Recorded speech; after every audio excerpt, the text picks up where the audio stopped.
세상에 주의 복음을 가지고 담대히 선포하며 나가지만 나와는 상관없이 어떠한 상황 가운데 내 생이 끝날 것 같다는 그러한 무서움의 압박감, 혹시라도 우리가 그러한 모습으로 그렇게 살아가고 있는 것은 아닌지 여러분들 생각해 보셨어요? 왜 그 사람이 그렇게 허무하게 죽음을 당하였을까? 우리는 분명하게 복음을 알아야 합니다. 주님의 진리를 알아야 합니다. 우리가 찬송합니다. 고백합니다. 하나님 앞에 우리의 마음을 내어놓습니다. 우리가 무엇이라고 고백하죠? 오늘도 변함없이 하나님은 우리를 사랑하십니다. 오늘도 변함없이 우리를 인도하십니다. 강권적으로 우리를 구원으로 견인해 가십니다. 하나님은 약속하셨습니다. 진리는 변하지 않습니다. 처음과 끝은 오직 하나님의 말씀대로 이루어집니다. 오늘도 하나님의 섭리 가운데, 하나님의 경륜하심, 다스림 가운데 우리는 살아가고 있습니다. 오늘도 진리의 말씀대로 이루어집니다. 그렇기 때문에 우리는 우리의 삶이 끝난다 할지라도 우리는 허무하지 않습니다. 그것이 믿음입니다. 우리가 지난주에 말씀을 통해서 우리가 배웠잖아요. 내가 어떻게 선택할 것인가. 바로 이러한 선택이 믿음입니다. 내가 어떠한 상황에서 어떠한 것을 당할지 모를지라도 나는 두려워하지 않습니다. 왜요? 내게는 진리의 말씀이 함께하기 때문에. 내가 거할 곳은 이 땅이 아니라 하나님 나라이기 때문에. 나는 이 땅에 속해 있는 세상의 사람이 아닌 하나님 나라에 속한 하나님의 자녀이며 백성이기 때문에 나는 두렵지 않습니다. 이것이 믿음입니다. 이해되시죠? 아침에 온누리교회 목사님의 말씀을 들었습니다. 종교개혁에 맞춰서 이런저런 이야기들을 하시는데 우리가 잘 알고 있는 루터 법률가였어요. 그런데 이 루터가 은혜를 받고 어디를 들어가면 수도승이 되려고 수도원에 들어갑니다. 그리고 로마 카톨릭의 그러한 가르침 따라 무엇을 해요? 날마다 자기의 삶을 말씀에 입각하여서 경건하게 살려고 노력합니다. 하지만 그에겐 기쁨이 없는 것이에요. 내가 어떻게 해야지만 정말로 하나님이 원하시는 거룩한 자가 될 것이고 내가 그러므로 구원받을 만한 자격이 주어지는가 날마다 고민합니다.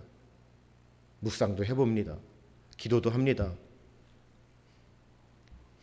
고행이라고 하죠. 열심히 일을 합니다. 땀 흘려 일합니다. 내 몸을, 자신의 몸을 혹사시킵니다. 거룩해지려고 합니다. 거룩해지려고 합니다. 정말로 자신을 완전히 낮추어서 그 예배당에 가려고 하는 것이 걸어가는 것이 아니라 무릎으로 기어갑니다. 어떻게 해서든지 하나님 앞에 거룩하려고 합니다. 그런데 어느 순간 그 모습 가운데 루터가 마음의 환멸을 느낍니다. 나는 나의 의로 거룩한 자가 될 수 없다. 그리고 나서 이 루터가 생각하는 바시 하박국에 있는 말씀입니다. 오직 의인은 믿음으로 말미암아 살리라. 그래서 루터가 이 말씀을 연구하는 것이에요. 그래서 개혁을 하는데 그 개혁의 주된 것이 뭐죠? 구원은 오직 믿음으로. 제가 왜 이런 말씀을 드리냐면 여러분 오늘 이 갈라디아서에 있는 말씀이요. 이 바울 사도가 복음을 증거하고 진리를 선포하는데 유대인들 말씀을 들었지만 그 유대인들이 그 구약의 율법을 가지고 와서 행위를 강조합니다. 말씀으로 예수 그리스도 안에서 진리 가운데 자유함을 누리며 이방인들도 그 말씀 가운데 내가 오직 믿음으로 말미암아 구원을 받는다는 그러한 바울 사도의 그 말씀을 들으며 기뻐하는데 그 말씀을 대적합니다. 무엇이라고요? 율법, 행위로. 그것을 지금 바울 사도가 뭐 하는 거예요? 변론하는 겁니다. 아니다. 여러분, 우리가 거래할 때요,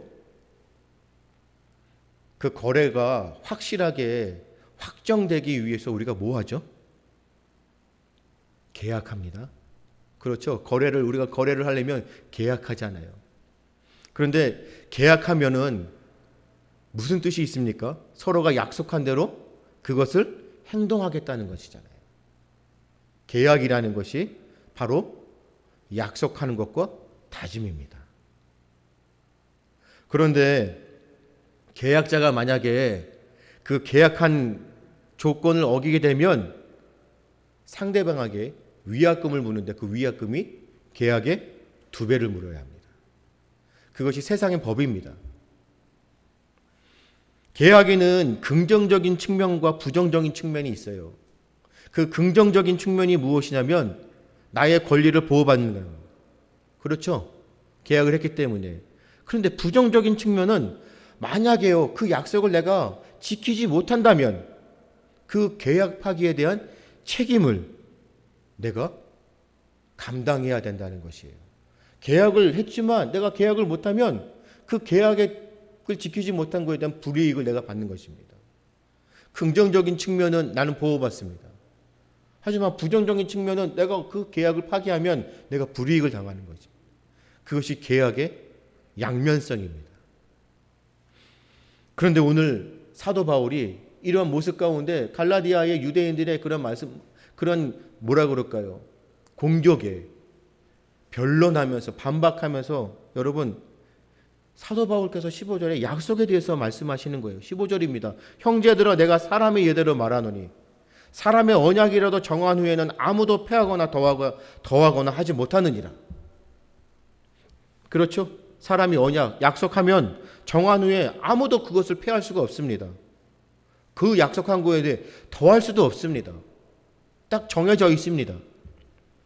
그냥 약속을 맺으면 그 약속대로 해내야 돼요. 그런데 놀라운 사실이 이 약속을요, 사도 바울이 이야기하시는 그 말씀하시는 것처럼 이 약속을요, 누가 하셨죠? 하나님께서 누구랑? 아브라함과 맺으셨다는 것이에요. 그래서 제가 언약하면 우리 집사님들에게 뭐라고 말씀드렸어요? 하나님께서 우리와 아브라함과 계약했다고 말씀드렸죠. 언약, 약속을 하셨는데 계약을 하신 거예요. 계약하면 반드시 지켜야 합니다.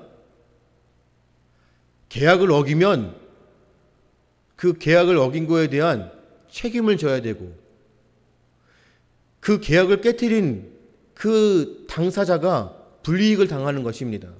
하나님과 사람 사이에 약속을 하셨어요. 언약하셨어요. 그런데 그것을 계약하셨다는 것이에요. 여러분, 약속이라는 것이요, 나의 권리를 보호받기도 하지만 한편으로 그 계약한 것 때문에 나의 그러한 행동이 그 약속한 거에 구속당합니다. 그렇죠? 그런데 생각을 해보십시오. 하나님께서 사람과 약속하셨고 계약하셨다는 것이에요. 그러면 하나님이 약속하셨던 그 계약에 뭘 당하고 계신다고요? 구속당하신다는 것이에요. 하나님이 어떠한 분이신데 우리는 하나님이 어떤 분이시라는 걸 우리가 알고 있습니다. 천지 만물을 창조하신 창조주이세요. 오늘도 우리 가운데 역사하셔서 지존하신 절대자이신 분입니다. 근데 그 하나님이 인간하고 아브라함과 계약하셨는데 그 계약 때문에 구속당하신다는 것이에요. 이해되세요? 이 놀라운 그 하나님의 그런 다스리심을 우리 집사님들 이해하세요? 이해가 되지 않잖아요. 하나님은 우리 인간으로부터 어떤 권리를 보호받을 필요가 전혀 없다는 것이에요. 하나님은 약속을 맺어서 스스로 불편을 초래하실 이유가 전혀 없는 분이세요. 그런데 하나님은 아브라함과 계약을 맺었다는 것이, 언약을 맺었다는 것이, 약속하셨다는 것이, 그것이 창세기 15장입니다. 4절부터 우리 7절에 있는 말씀들을 보면 여호와의 말씀이 그에게 임하여 아브라함에게 임하여 이르시되 하면서 약속하십니다. 하시면서 뭐라고 하시냐면 7절에 그에게 이르시되 나는 이 땅을 내게 주어 소유를 삼게 하려고 너를 갈대아인의 우리에서 이끌어낸 여호와니라. 아브라함을 축복하시기 위해서 약속하시는 그 모든 과정들을 하나님께서 직접 계획하시고 실행하셨다는 것이에요. 여러분, 하나님이 아브라함을 축복하는 그 장면이 우리가 너무나 잘 알고 있는 말씀입니다. 아브라함은 나이가 많아서 아이를 낳을 수가 없어요. 그런데 하나님께서 아브라함에게 뭐라고요? 내 자손이 하늘의 별과 같이 번성할 것이라고 약속하십니다. 축복하시는 거예요. 그리고 나서 또 뭐예요? 가나안 땅을 너에게 주겠다는 것이에요. 눈에 보이는 것은 나는 늙었습니다. 연로해서 아이를 낳을 수가 없어요. 세상적으로 우리가 바라보면 생각하면 이루어질 수가 없는 절망적인 상황 가운데 하나님께서 아브라함에게 자손을 별과 같이 주시겠다는 겁니다. 또 아브라함에게 보여지는 모든 가나안 땅을 주겠다고 하시는 거예요. 지금 당장 아브라함의 눈에는 보이지 않습니다. 누가 그렇게 하셨다고요? 하나님께서 아브라함에게 약속하시고 축복하셨다는 거예요. 여러분, 우리도 똑같습니다. 하나님이 우리에게 그러한 약속의 말씀, 축복의 약속을 주시면 우리도 아브라함과 똑같이 반응합니다. 우리 집사님들은 안 그러세요? 그냥 그렇게 약속하시면 아멘, 할렐루야 그렇게 그냥 믿으십니까? 아브라함과의 반응이 똑같을 거예요. 아브라함이 뭐라고 그러죠? 그렇게 약속하시니까 8절에 이 15장 8절에 뭐라고 하시냐면 하나님께서 말씀하신 그 축복에 대한 징표를 달라고 하는 것이에요. 그렇죠? 이것이 솔직한 우리의 마음입니다. 하나님 나에게 약속하셨는데 그 약속을 내가 믿을 수 있도록 나에게 무엇인가 증거를 달라는 것이에요. 뭐 하자고요? 계약서를 달라는 것이에요. 하나님 그렇게 하시겠다는 계약서를 나에게 주십시오. 내가 그래야 믿겠습니다. 아브라함이 하나님에게 요구하는 것이에요. 증표를 달라. 나에게 증거를 보여달라는 것이에요. 하나님의 입장에서 그렇게 약속하셨고 축복하셨는데 아브라함의 반응에 보면 하나님께서 얼마나 진노하시고 화가 나셨을까요? 안 그럴까요? 그런데 하나님이 어떤 하나님이세요? 그렇게 아브라함이 증표를 달라고 하니까 어떻게 하셔요? 아브라함과 언약을 맺는 장면이 나옵니다. 계약서를 쓰시는 그 계약의 장면서를 9절 이하에 그냥 나오게 합니다. 이것이 하나님이에요. 우리 집사님들 또 우리 권사님 기도하시며 내가 그 약속의 말씀을 붙들지만 어느 순간 이 말씀이 나에게 부딪힐 때가 있습니다. 하나님 이 말씀이 정말 하나님의 뜻대로 이루어질 것인가요?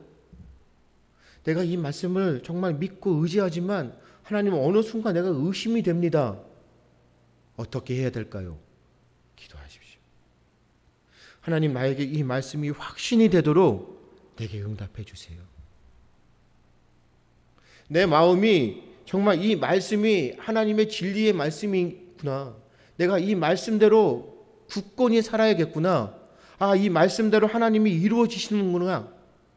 이것을 내가 확신하며 믿을 수 있도록 나에게 증표를 보여달라는 기도를 하십시오. 그것이 바로 응답입니다. 하나님 나에게 응답해 주십시오. 내가 깨닫게 해 주십시오. 나에게 말씀하여 주십시오. 하나님 앞에 물으십시오. 이것이 아브라함의 모습이고 이 아브라함의 모습이 우리의 모습이 되어야 되는 것이요. 건방진 것이 아닙니다. 말씀에서 우리가 그것을 깨달아야 돼요. 왜요? 하나님께서 아브라함을 질책하지 않으셨어요. 도리어 하나님께서 아브라함의 그 요구대로 계약서, 언약을 맺어 주십니다. 어떻게 맺어 주셔요? 12절에 있는 말씀들을 보면 이 창세기에 있는 말씀이잖아요. 15장에 있는 말씀을 보면 우리가 이 말씀 너무나 익히 잘 알고 많이 듣고 배웠던 말씀이에요. 어떤 말씀이에요? 12절에 보니까 아브라함에게 잠이 임하게 합니다.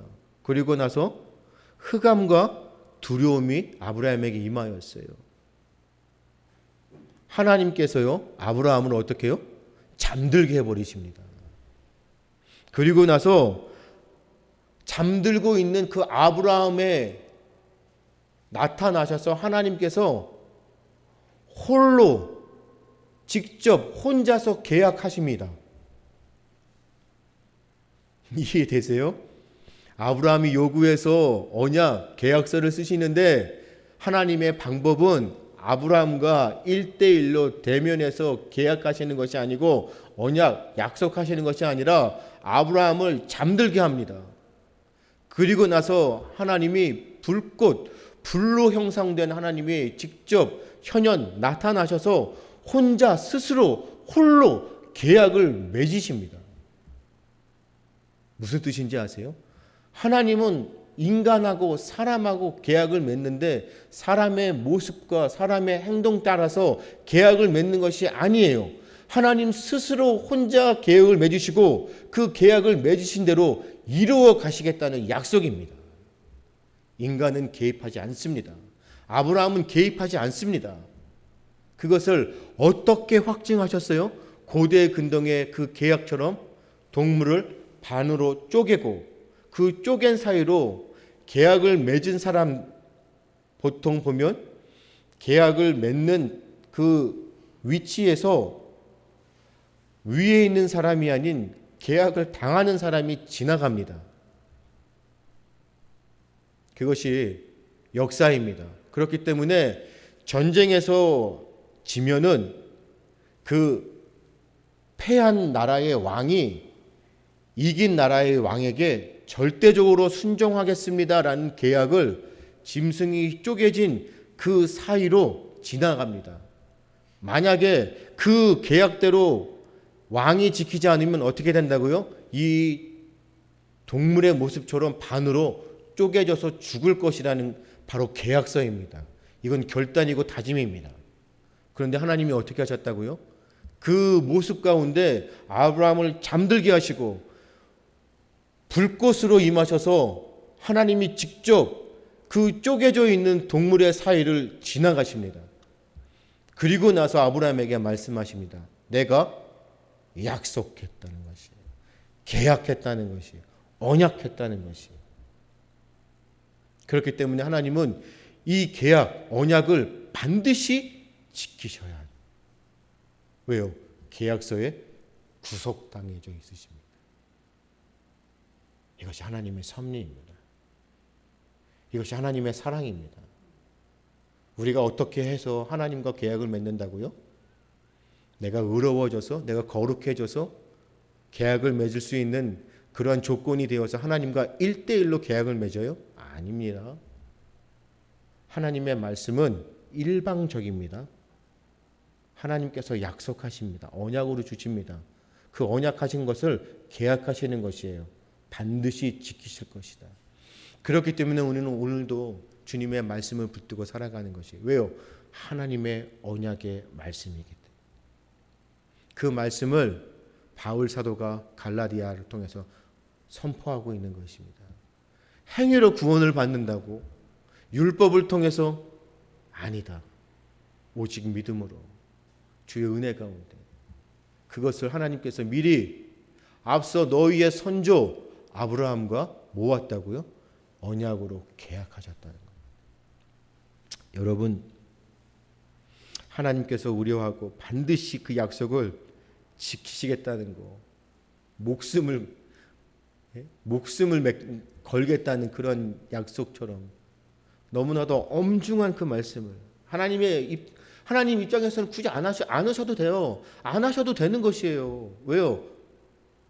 우리 한번 생각해 보자고요. 하나님께서 보시기에 창조하신 인간이 너무나도 악하면 어떻게 해요? 쓸어버리고 폐하여 버리고 다시 창조하면 돼요. 하나님 보시기에 우리는 정말 아무것도 아니에요. 왜요? 온 인류의 만물을 창조하신 하나님께서 우리가 잘못되면 그냥 없이 하시고 폐하시고 쓸어버리시고 다시 창조하시면 되잖아요. 그래서 하나님은 사랑이 많으신 겁니다. 내가 사랑하셔서 내가 택한 하나님의 자녀들을 하나님께서는 그렇게 쉽게 그냥 폐하시고 없애버리시고 쓸어버리시는 것이 아니라는 것이에요. 그것이 바로 부모님이 자녀를 사랑하는 그 사랑의 마음입니다. 그래서 오늘도 하나님께서는 우리를 자녀이기 때문에 우리의 모습 가운데 오늘도 우리를 사랑하시기 때문에 은혜를 주시는 겁니다. 오늘도 우리를 붙들어 가시는 것이에요. 그래서 우리에게 말씀하시는 이 갈라디아에서 말씀은 이러한 사랑과 은혜를 우리가 풍족히 받은 자들이기 때문에 그리스도 예수 안에서 말씀으로 자유함을 누리고 기뻐하라는 것이에요. 내가 오늘 율법을 안 지키는데, 내가 오늘 말씀을 못 받는데, 오늘 내가 전도를 못했네.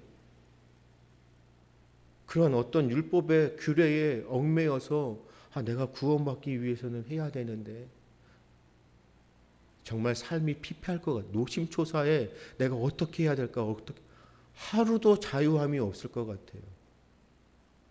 하지만 우리는 그 그리스도의 사랑 안에 은혜를 풍족히 받은 하나님의 자녀들이기 때문에 우리의 일거수일투족, 우리의 모든 것을 다 아시는 하나님께서 우리의 마음의 중심을 아시기 때문에 내가 진리 안에서 살려고 하는 발버둥 치는 그 믿음의 모습 가운데 내가 이렇게 하면 하나님이 기뻐하실 것이야. 나는 하나님의 자녀, 하나님의 사람으로서 이렇게 살아야 돼. 어떠한 상황 가운데 이것이 하나님이 기뻐하시는 것일 텐데 내가 이것을 선택하며 가야 되겠구나. 내가 믿음의 눈을 들어 주를 위해서 살아야겠구나. 결단하는 우리의 마음을 보시고 우리의 중심을 보시고 너무나도 귀하구나. 그래서 우리에게 은혜 주셔서 그래 더 감당할 수 있도록 그것이 주님의 사랑이라는 것이에요. 하나님의 은혜라는 것이에요. 그것을 왜 누리지 못하냐는 것이에요. 너무나 안타까워하는 것입니다. 그것을 보증하기 위해서 뭐 합니까? 여러분 부동산이 실패해서 부동산이란 정책 때문에 지금 문제가 얼마나 많습니까? 그래서 부동산에 하면은 우리가 뭐 하죠? 임대차 보호법 하는 게 뭐예요? 보호하기 위한 거잖아요. 그러한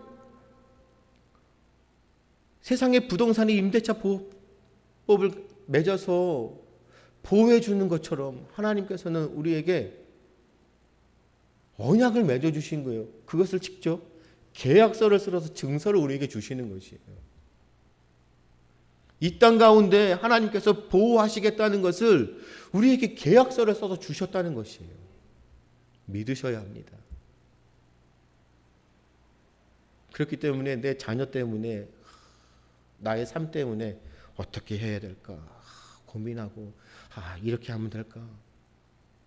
물론 내 삶 속에서 나에게 주어지는 환경 가운데 내가 고민해보고 노력해야 합니다.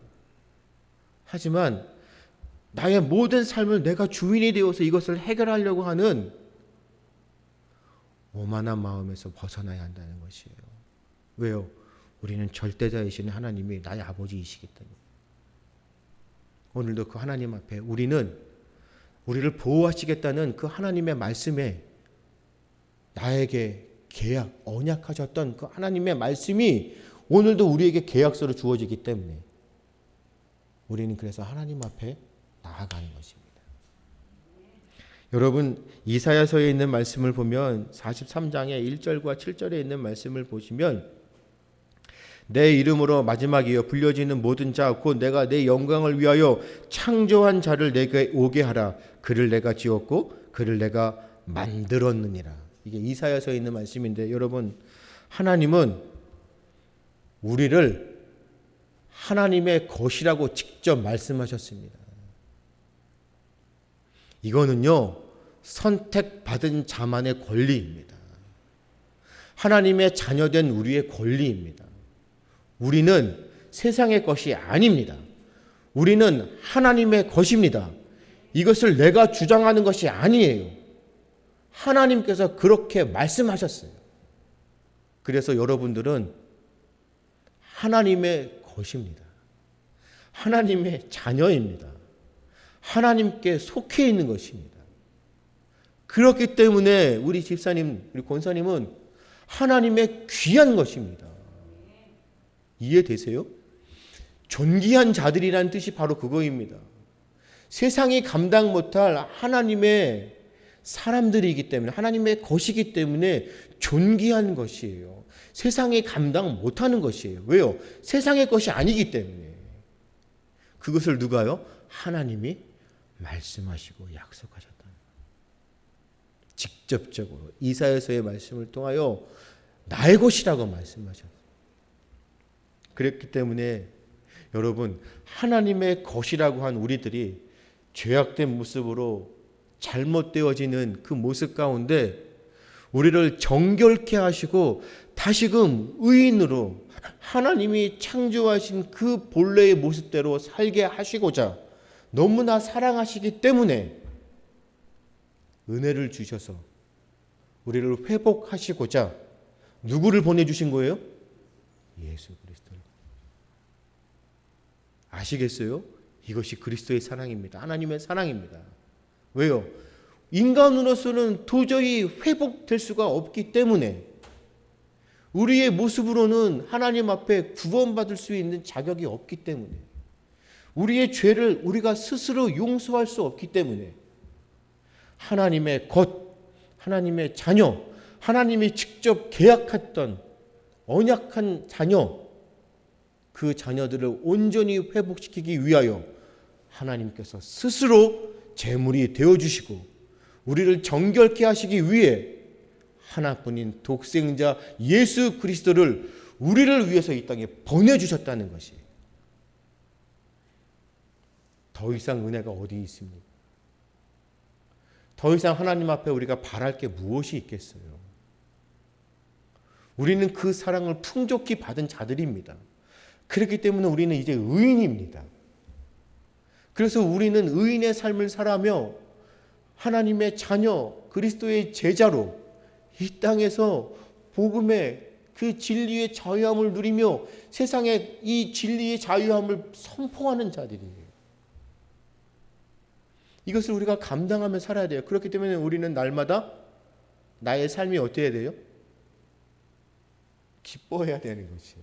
행복하는 것이에요. 내 마음에 근심이 없어야 되는 것이에요. 불안이 없는 겁니다. 오늘은 어떻게 할까? 다른 것 때문에, 어떤 상황 때문에, 어떤 환경 때문에 내가 너무 어려워지거나 나에게 안 좋은 일이 있는 것이 아닌가? 불안해하는 것이 아니라는 것이에요. 내가 어디를 가든지 무슨 일을 하든지 어떠한 상황에 놓여 있든지 나는 하나님을 붙들고 가면 됩니다. 왜요? 우리는 하나님의 것이기 때문에, 하나님이 약속하셨기 때문에, 오늘 우리를 보호하시기 때문에, 우리는 그 은혜 안에, 진리의 말씀 안에 내가 자유함을 누리기 때문에, 이것이 우리가 위대하다고 생각하는 모든 믿음의 선조들, 하나님의 사람들이 살아온 길입니다. 우리가 말씀을 통해서 너무나 잘 알잖아요. 엘리야, 말씀 많이 들으셨잖아요. 환경을 보고 난 이제 곧 죽겠구나. 위대하신 하나님의 그 놀라운 역사를 스스로 경험하고 스스로 행했던 그 엘리야, 하지만 목숨 때문에 난 이제 죽겠구나 스스로 너무나 무서워서 도망가며 그 환경을 보고 그 자리를 피해서 뭐라고 해요? 하나님, 나 이제 죽고 싶어요. 이해가 됩니까? 우리가 경험할 수도 없는 초자연적인 하나님의 역사하심을 경험하며 그것을 행했던 그 엘리야 선지자도 그 환경을 보고 낙심해서 나 죽겠습니다. 자살하겠다는 거잖아요. 나 좀 데려가세요. 그럴 때 하나님께서 그를 어떻게 해요? 위로하시고 이 약속의 말씀을 통하여 깨닫게 하시는 거예요. 회복시키시는 것이. 그리고 난 다음에 엘리야는 어떻게 됩니까? 이제는 내가 살아도 주를 위해 사는 것이고 죽어도 나는 주를 위해 죽는 것이다. 이것이 복음 안의 진리 안의 자유함입니다. 이것이 우리에게 주어지는 것이에요. 갈라디아서의 오늘 바울 사도의 말씀은 바로 이것이에요. 하나님께서 우리에게 계약하셨는데 그 계약을 보증하시기 위해서 독생자 예수 그리스도를 이 땅에 보내주셨는데 그러므로 인하여 우리는 이제 죄사함을 받고 자유함을 얻었는데 왜 아직도 세상 가운데 죄에 얽매여서 율법에 얽매여서 자유함을 누리지 못하고 그 구원의 기쁨을 누리지 못하고 오늘도 고민하고 오늘도 내 삶 속에서 근심하고 내가 잘 되면 기뻐하고 슬프면은 한없이 슬퍼하고 요즘에 저의 마음인 것 같아요. 기도의 응답이 더디매 낙심되어지고 좌절되어지고 우리에게는 우울감이 있으면 안 돼요.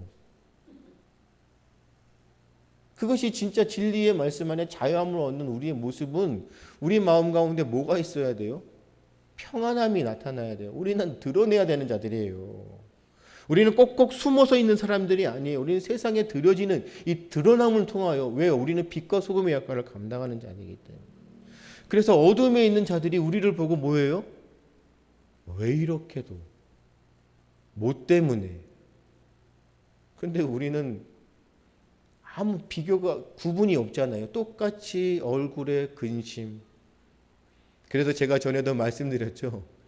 예배 드리면서 찬송하는 사람들을 보고 교회 처음 온 그런 사람들이 왜 기쁘게 찬양하는 그런 찬송가 같은데 얼굴에는 다들 근심이 쌓여서 이렇게 근심된 얼굴로 찬송을 하냐고 이해가 되지 않는다고. 우리의 마음은 지금 그런 마음입니다. 그래서 오늘 이 말씀으로 여러분 다시 한번 회복하셔야 돼요. 하나님께서 우리에게 계약하셨어요. 이 계약은요, 하나님이 스스로 지키시겠다는 것이에요. 이건 결코 계약을 포기하실 수가 없는 거예요. 우리는 이 약속 언약을 나에게 주셨어요. 내가 그것을 지금 쥐고 있는 것이에요. 그렇기 때문에 하나님께서 나에게 언약으로 주셨기 때문에 우리는 뭐예요? 하나님 앞에 아브라함처럼 요구하는 거예요. 자녀가 부모님에게 요구하잖아요. 해주세요. 그렇죠? 그러면 부모님의 입장에서 합당한 거면 해주지만 합당하지 않으면 뭐예요? 안 해주시는 거예요. 그것이 하나님의 때고 하나님의 방법이에요. 하지만 자녀된 우리는 하나님 앞에 어떻게 해요? 아버지 앞에 요구하는 거예요. 기도하십시오. 응답이 더딜지라도 하나님께서 좋은 것으로 인도하시고 응답하시니까 믿음의 눈을 들어서 그것을 바라보십시오. 오늘도 우리에게 그 말씀을 주십니다. 여러분, 오늘도 하나님께서는 우리에게 신실하게 우리의 삶 속에서 역사하고 계신다는 것이요. 우리 가운데 임재하시고 우리와 늘 동행하신다는 것입니다. 우리는 정말로 이러한 어마어마한 사랑을 하나님 앞에 받은 자들이에요. 그렇기 때문에 이 사랑을 받은 우리들이 세상에 나아가 그 사랑을 증거하고 나타내야 되는 것입니다. 그래서 우리 5월 달에 있는 말씀을 보면 할 수 있거든. 그렇죠? 그 말씀에 달력의 말씀은 할 수 있거든. 너희로서는 다른 사람과 더불어 뭐 하라고요? 화목하라는 거. 그것이 오늘 이 시대 가운데 우리에게 주는 그리스도인들 제자에게 주시는 말씀이에요. 할 수 있거든. 이것은 하라는 것입니다. 어떻게 해요? 다른 사람과 더불어 화목하라는 것이. 지금 온통 나라가 분쟁이지 않습니까? 지금도 서로를 어떻게 해서든지 깎아내리려고 네거티브라고 하잖아요. 욕하고 저주하는 시대입니다. 교회 안에도 지금 똑같습니다. 화목해야 되는 이런 시대 가운데 서로 분쟁하고 다투고 서로 잘났다고 지금 요구하고 있는 시대입니다. 오늘 말씀을 통해서 우리 참 좋은 교회는 정말로 진리의 말씀 가운데 하나님이 나에게 약속하셨던 그 계약의 말씀을 붙들고 오늘도 나에게 주신 말씀대로 세상에 나아가 정말로 우리 집사님들 힘들지라도 주의 말씀을 붙들고 화목한 자들이 되십시오. 화목하셔야 됩니다. 사랑이 없는 곳에 가서 사랑을 증거하셔야 되는 것이에요. 나를 욕하는 자들을 향하여 뭐 해야 돼요? 축복해야 되는 것입니다. 나를 힘들게 하는 자들을 위해서 뭐 해야 돼요? 그들을 위해서 내가 고민하고 기도하셔야 됩니다. 그것이 그리스도의 사람들입니다. 그것이 갈라디아서를 통하여 바울 서다가 우리에게 주시는 말씀이에요. 복음 안에서 말씀 안에서 자유함을 누려라. 그 자유함을 누리는 것을 어떻게 해요? 세상에 드러내는 것이에요. 선포하라는 것입니다. 오늘도 주의 말씀을 배웠습니다. 이 말씀대로 세상에 나아가 이 말씀을 가르치는 신실한 하나님의 사람들 되시기를 주님의 이름으로 축복합니다.